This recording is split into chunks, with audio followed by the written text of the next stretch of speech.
The lights were too bright for someone so small. They poured down like judgment itself, washing the stage in a white glare that made every flaw visible. The boy stood at the center, fingers trembling around a microphone that felt heavier than it should. His shoes were worn thin, laces frayed, soles patched with hope instead of rubber. A low murmur rippled through the audience, the kind that comes when expectations sink before anything has begun. People shifted in their seats. Some smiled politely. Some looked away. A few judges exchanged quick glances that said, without words, they had already decided this moment would pass quietly. The boy swallowed. His name echoed in his chest, but he did not say it out loud. He had learned long ago that names did not matter as much as staying invisible. He took a breath that seemed far too deep for such a narrow body, and for a second, the room felt like it was holding its own breath with him. The music began, soft and patient, like a door opening slowly. When the first note left his mouth, something broke open. It was not loud. It was not flashy. It was honest. The sound carried a weight that did not belong to a child, a voice shaped by nights that stretched too long and mornings that arrived too soon. It slid through the room like warm light through a cracked window. Conversation stopped mid-whisper. Hands froze over popcorn tubs. One judge straightened, eyes narrowing, not in doubt but in disbelief. The boy sang as if he were remembering something precious. Each word landed gently, then stayed. His voice held a quiet ache, the kind that comes from loving deeply and losing early, from watching the world rush past while you stand still and learn patience the hard way. It was the voice of someone who had learned to listen before being heard. As he sang, the stage seemed to shrink, not around him but around everyone else. The audience faded into silhouettes. The judges forgot their pens. Even the cameras slowed, as if afraid to interrupt the moment. A woman in the front row pressed her hand to her chest, tears gathering without warning. A man behind her nodded slowly, eyes closed, as though the song had found a memory he thought he had buried. The boy's shoulders relaxed. For the first time since stepping into the light, he stopped shaking. The song carried him now. It lifted him out of the fear, out of the room, into a place where he could speak without explaining himself. His voice rose and fell like a careful promise. There was no strain, only sincerity, as if the song had been waiting for him all along. The judges leaned forward, one by one, drawn by something they could not measure. One of them blinked hard, surprised by the sting behind her eyes. Another rested his chin on his hand, unmoving, as though any movement might shatter what was unfolding. This was not a performance built for applause. This was a confession, offered without armor. The boy closed his eyes on the chorus. In his mind, he was no longer under the lights. He was in a quiet room with peeling paint and a single window that let in the morning. He was singing to someone who listened while mending broken things, someone who never asked for thanks, someone who believed that kindness was a form of strength.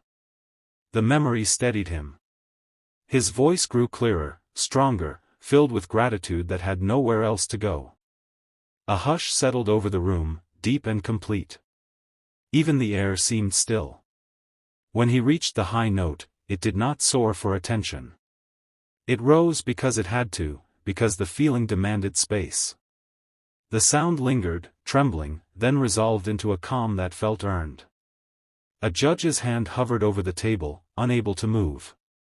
Another pressed her lips together, fighting tears she no longer bothered to hide. The boy opened his eyes near the end, blinking against the lights. He did not search for approval. He did not look for smiles.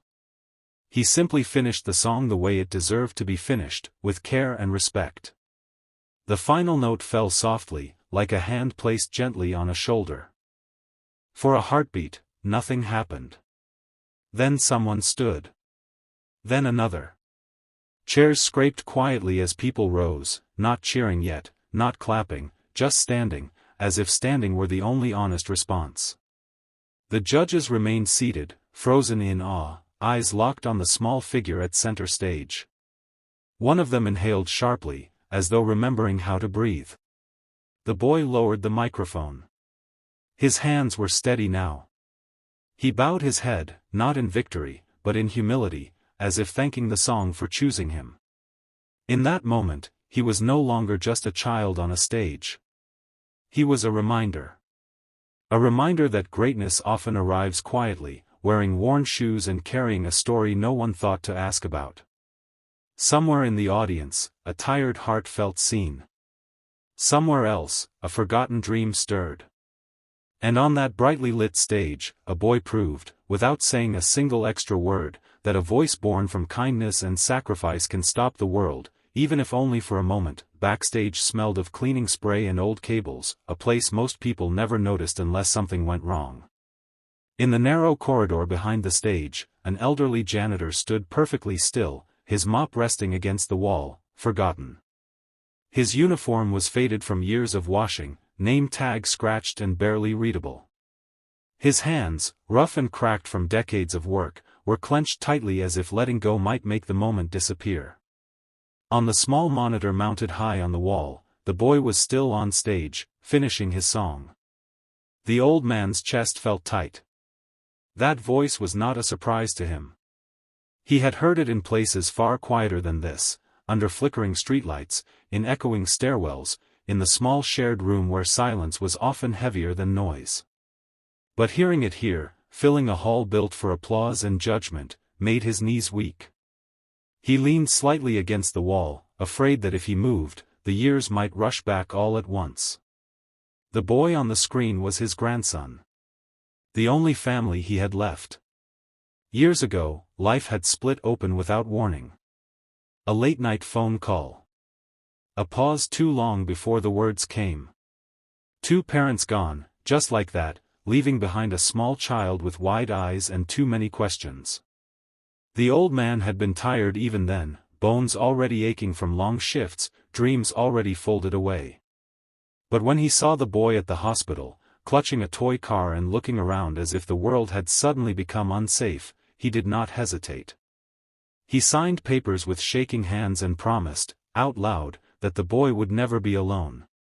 They moved into a shelter where space was shared and privacy was a luxury. Nights were filled with coughing, crying, and the hum of uncertainty. The old man worked every job he could find, cleaning floors before sunrise, fixing broken chairs after midnight.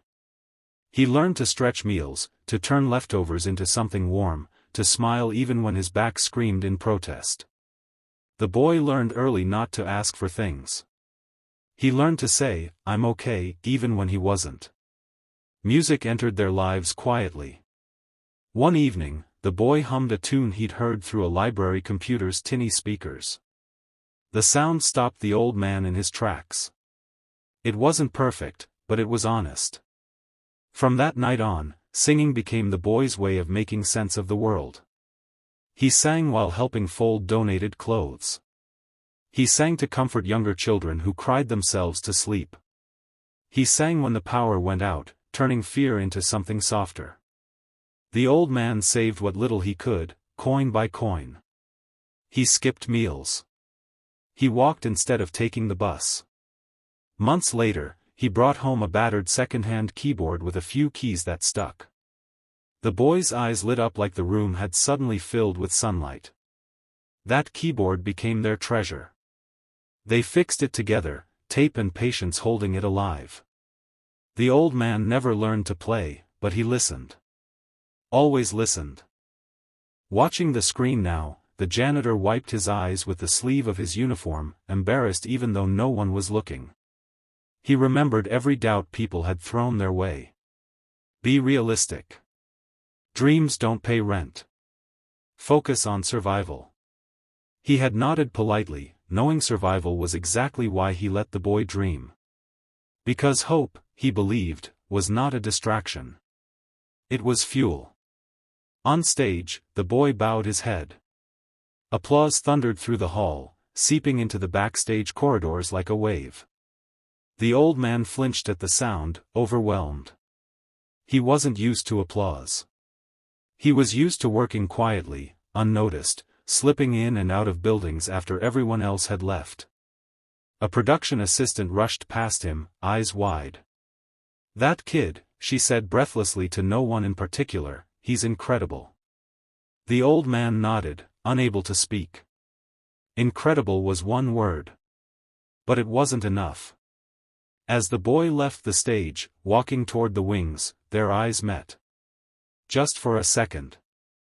The boy's face changed, not with pride, not with excitement, but with relief.